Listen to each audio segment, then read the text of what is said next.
জয় গুরু, শুভ সকাল। চলে আসলাম নতুন দিনে নতুন আর একটা ভিডিও নিয়ে।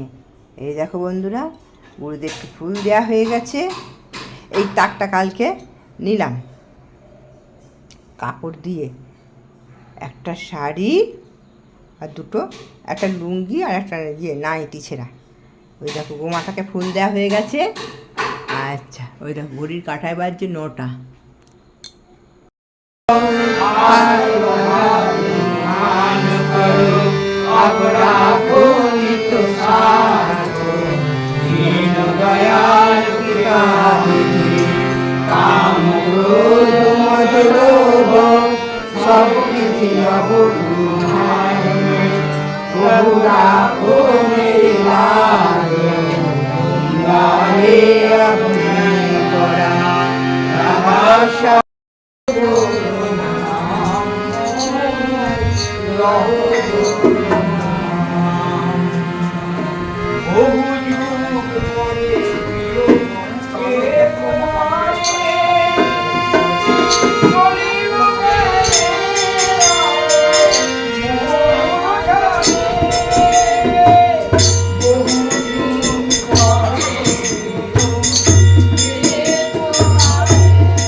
রানাঘাটে রত্নেশ্বর ব্যানার্জিরা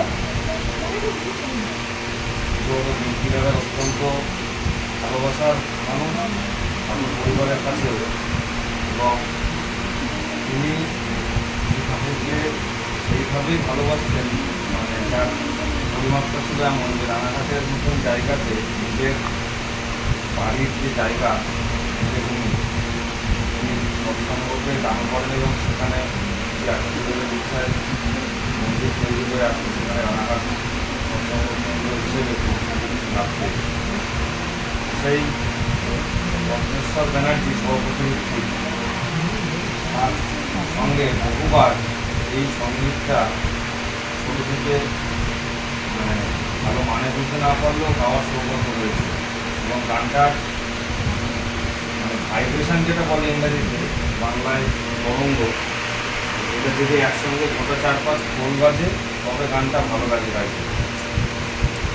ওরে পাগলা গলা ধরাই লাগলো গলা, ওই ভলিউম যখন উঠবে তখন সে একটা আলাদা মাতোয়ারা করা ব্যাপার।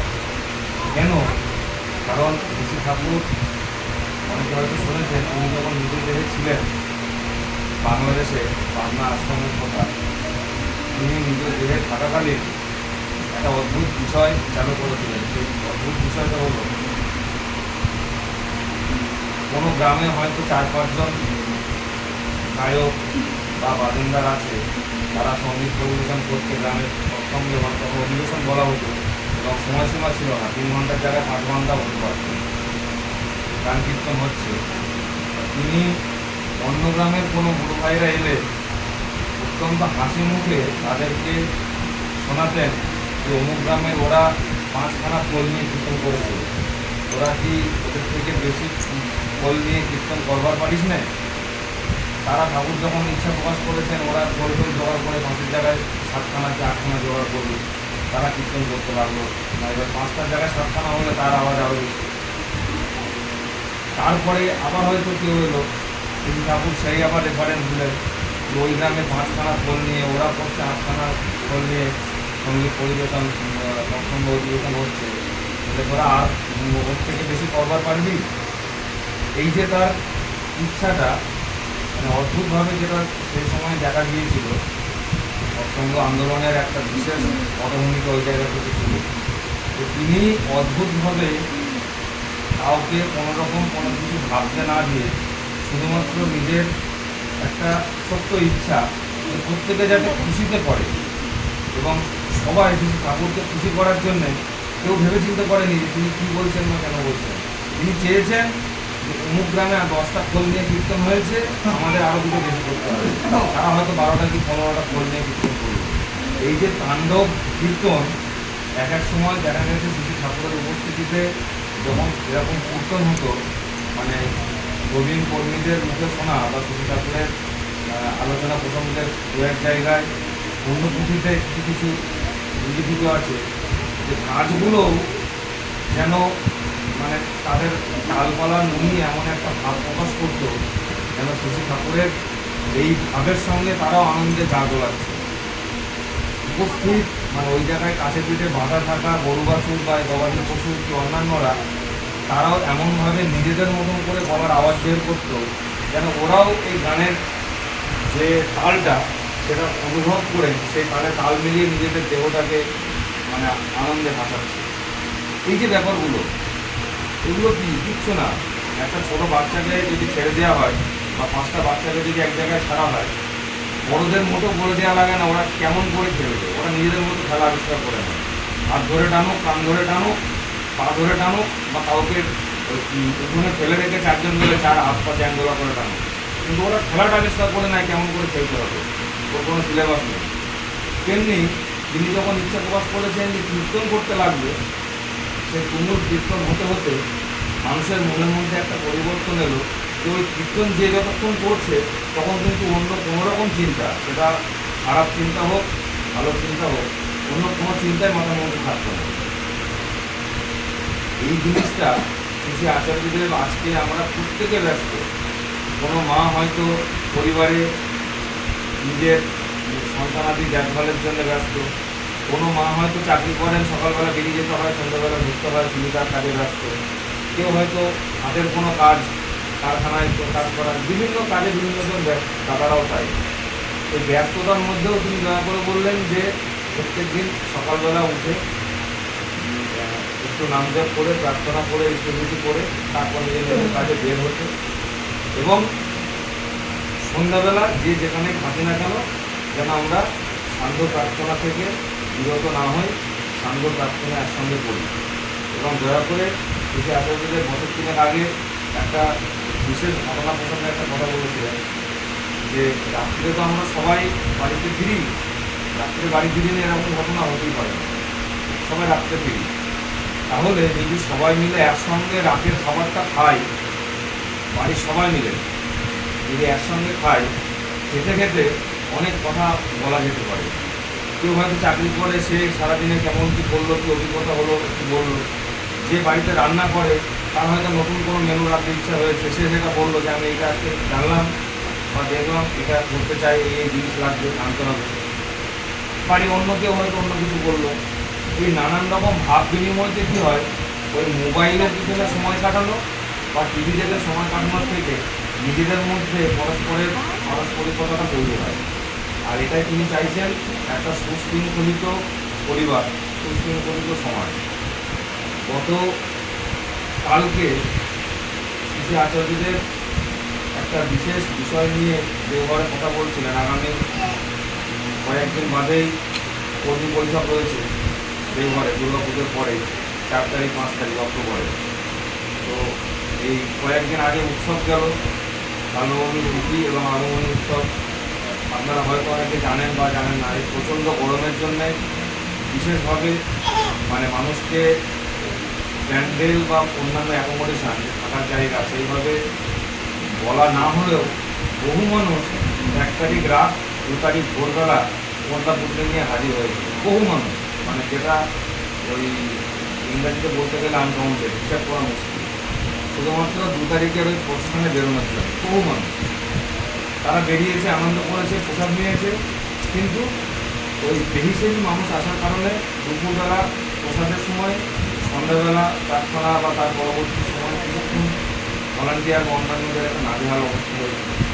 তিনি সেই জন্যেই বলছিলেন যে আমরা যদি একটু নিয়ন্ত্রিত হই, তাহলে গুরুকে ব্যাখ্যা দেওয়ার মতন যেন কোনো কাণ্ড কারখানা না হয়। আমরা যদি একটু নিয়ন্ত্রিত হই, তাহলে গুরুকে ব্যাখ্যা দেওয়ার মতন কোনো কাণ্ড কারখানা না হয়।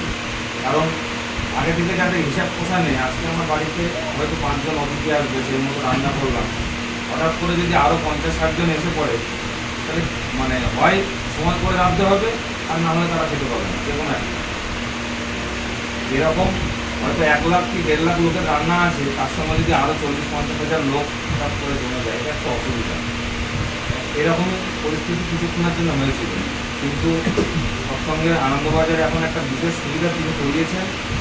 চাল প্রায় ধরতে গেলে অর্ধেক সিদ্ধর বেশি সবসময় করা হয়। 16টা ওই সোলার ফটোভোল্টিক মেশিনে, ছাদের উপরে সোলার পাওয়ার আছে, সেগুলো ক্রমাগত জল গরম করে বা চাল ভাত সিদ্ধ করে রাখে, এরকম একটা অবস্থা করা যায়। ভাত করতে খুব বেশিক্ষণ সময় লাগে না, খিচুড়ি হলে কোনো কথাই নেই। যদিও এই দিন ভাত হয়েছিল, তো সহজে মানুষকে প্রসাদ দেওয়ার ব্যবস্থা করা যায়, কিন্তু রান্নাটা হতে হবে, মানুষ খেয়ে উঠবে, পরের গায়ে বসবে, এই ধৈর্যটা তো ধরতে হয়।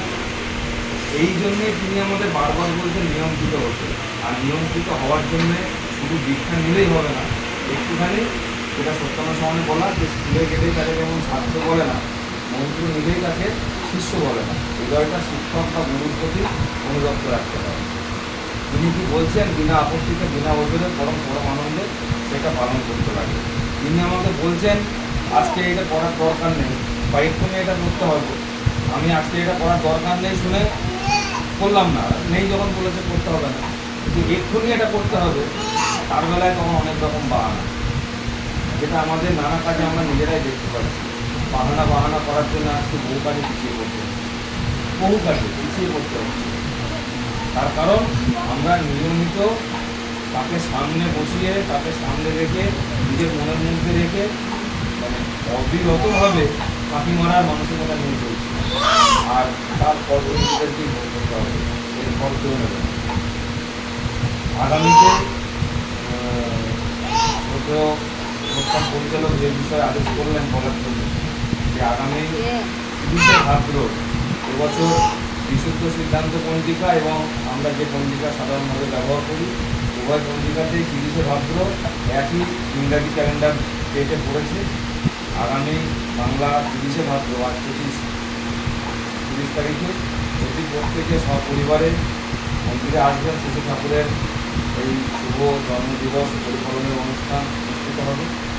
সবাই যাতে আমরা এসে যার যেমন সামর্থ্য সহযোগিতার হাত বাড়িয়ে এই আনন্দ অনুষ্ঠানে সামিল হতে পারি, এটাই কাম্য। আর তার সাথে এটা বলা, আজকে কিছু ভাই দেওঘরে গিয়েছেন, তারা তাদের ভালোবাসার টানে 24-25 জন গিয়েছে আজকে সকালবেলা, ভালোবাসার টানে নিজেদের মতন করে পরিকল্পনা করে গিয়েছে। যার যেমন ইচ্ছা হয় এই ভালোবাসার টানটুকু একটু মনের মধ্যে রাখবেন, কারণ অনেকে। এই দেখো বন্ধুরা, আবার চলে আসলাম সারাদিন বাদ। সেই সকালে এসেছিলাম, দিয়ে মনে করলাম ঠাকুরের আমি জানি না আজকে পাশেই আছে বা সৎসঙ্গ। দেরিতে দিদিভাই ফোন করলো যে এরকম সৎসঙ্গ আজ যাবে পাশের গ্রামে। হ্যাঁ যাবো। দিয়ে মনে করলাম সন্ধ্যেবেলায় ফোনটা খুলে বলবো। সন্ধ্যেবেলা প্রার্থনা করলাম, ঠাকুরের পাঁচালি পড়লাম, ছুটে চলে গেলাম, ভুলে গেলাম। গিয়ে দেখি শুরু হয়ে গেছে। দিয়ে তারপরে আবার প্রার্থনা দিয়ে শুরু হয়ে গেছে খানিকটা, তাই তুললাম। সামনে গিয়ে তুলতে পারি না, সামনে দাদারা বসে থাকে, পেছন থেকেই তুললাম, যতটা পেরেছি অল্প অল্প করে তুলেছি। দিয়ে এসে ওখান থেকে খেয়ে এসেছি লুচি, ঘুগনি, কুমড়োর তরকারি, আর সিমের পায়েস, মিষ্টি সব খেয়ে এলাম। তো দাদাভাইকে এসে ভাত দিলাম, ভাত দিয়ে ছেলের সঙ্গে একটু বকবক করলাম, বকবক করে ছেলে বৌমার সঙ্গে একটু বকবক করলাম, বকবক করে এই বসলাম। ঠিক আছে, তাহলে আজকে এখানেই থাক, এখানেই রাখছি। কালকে আসছি নতুন দিনে নতুন আর একটা ভিডিও নিয়ে। Tata, good night.